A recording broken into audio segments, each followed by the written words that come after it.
अस्सलाम वालेकुम, welcome back guys. Bakrid से 2 दिन पहले उससे सर में दर्द हुआ मगर उसने इग्नोर कर दिया।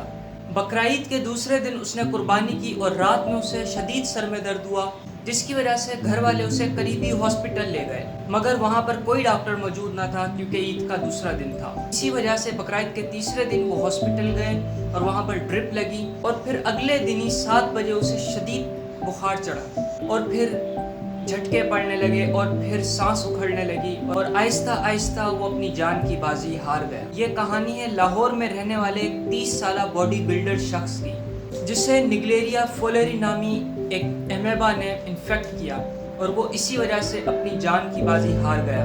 निग्लेरिया फोलेरी एक एमेबा है जो कि एक सेल का बना हुआ होता है। ये स्विमिंग पूल्स में और फ्रेश वाटर के जो चश्मे होते हैं उनमें पाया जाता है।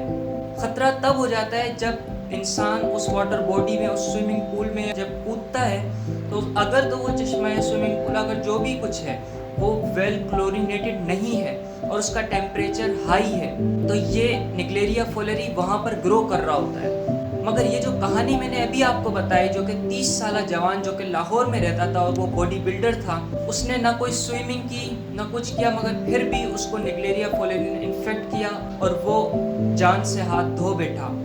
मगर ये कैसे हुआ?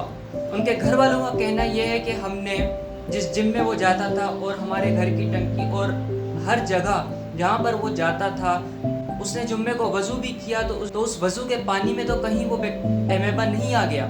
तो सब के वाटर के सैंपल्स लेकर उन्हें भेज दिए, अभी तक रिजल्ट नहीं आया है।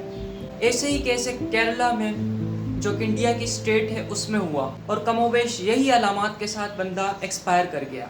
ऐसा ही कुछ केस कराची में 8 जुलाई को हुआ और वो बच्चा अपनी जान की बाजी हार बैठा। रिसर्च से ये पता लगा है कि वो जो लड़का था वो डिफेंस में रहता था और वहाँ की एक प्राइवेट स्विमिंग एकेडमी में वो स्विमिंग करने गया और उसके बाद से उसे बुखार हुआ और फिर जो जितने भी सिम्टम्स अभी बताए वो सब जाहिर होना शुरू हुए और वो इंतकाल कर गया।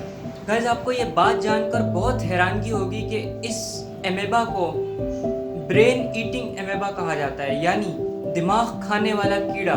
जब भी इंसान डाइव करता है स्विमिंग पूल में या तो ये निग्लेरिया नाक के ज़रिए से ऑल्फैक्टरी नर्व, जो कि ये ऐसी नर्व होती है, आप समझ लें कि ऐसी रस्सी है जो कि दिमाग और नाक को मिला रही है, तो ये उस नर्व को पकड़ता है और ये ऊपर चढ़ता चढ़ता दिमाग में जाता है। दिमाग में जाकर जो इसकी लेयर्स हैं, दिमाग की जो चादरें चढ़ी हुई हैं उनकी सूजन करता है और दिमाग की खुद की भी सूजन करता है। वहाँ पर रेडनेस हो जाती है, वहाँ पर इन्फ्लेमेशन हो जाती है और फिर साइंस और सिम्टम्स जाहिर होते हैं। इसकी अलामात ये हैं कि सबसे पहले तो बुखार होगा, उसके साथ साथ सर में दर्द होगा, साथ साथ उल्टी और मतली आएगी और फिर कुछ दिन बाद 4 से 5 दिन भी हो सकते हैं। उसके बाद गर्दन बहुत सख्त हो जाएगी जिसे नेक स्टिफनेस कहा जाता है, साथ साथ दौरे फिट्स पड़ेंगे, साथ साथ हेलुसिनेशंस होने लगेंगी, यानी चीज़ें सामने होंगी नहीं मगर दिखने लगेंगी और फिर आखिरकार कोमा होगा और इंसान अपनी जान गंवा बैठेगा।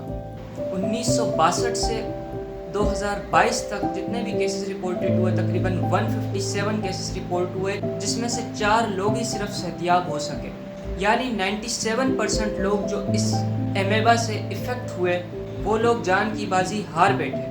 अब क्वेश्चन ये है कि हमें कैसे इसे प्रिवेंट करना चाहिए कि निग्लेरिया फोलेरी नामी ये जो एमेबा है ये हमारा कुछ ना बिगाड़े। अगर हम स्विमर्स हैं, जैसे कि इस लाहौर वाले केस में कोई ये स्विमिंग नहीं कर आया था, ना कोई नहर में नहा कर आया था, कोई नमाज के वज़ू के लिए जो पानी इस्तेमाल किया, क्या उससे ये हुआ, या फिर उसके जिम के पानी में कोई ख़राबी थी जिसमें कि निग्लेरिया नशोनुमा पा रहा था। हमें इससे कौन से मेजर्स हैं जो कि लेने चाहिए? वो ये है कि जिस भी स्विमिंग पूल में अगर आप नहाएं तो वो वेल क्लोरीनेटेड होना चाहिए, उसका टेम्परेचर लो होना चाहिए, ज़्यादा टेम्परेचर पर निग्लेरिया ग्रो कर रहा होता है। दूसरा ये है कि जो पानी वाटर बॉडी होती है या स्विमिंग पूल है, कभी कभार उसमें मिट्टी हो जाती है नीचे, उस मिट्टी में भी ये ग्रो कर रहा होता है, तो लिहाजा उससे भी हमें दूर रहना होगा। हम बिल्कुल अंडर वाटर जाकर स्विमिंग ना करें, थोड़ा सा सरफेस के नीचे हों ताकि फिर इस जानलेवा जरसूमे से हम बचे रहें। गाइस, ज़्यादा से ज़्यादा इस वीडियो को फैलाएं, शेयर करें और अगर आप यूट्यूब पर हैं तो सब्सक्राइब करें और अगर फेसबुक पर हैं तो फॉलो और लाइक करें ताकि ज़्यादा से ज़्यादा ऐसी इंफॉर्मेटिव वीडियो आप तक पहुंच सके। Thank you.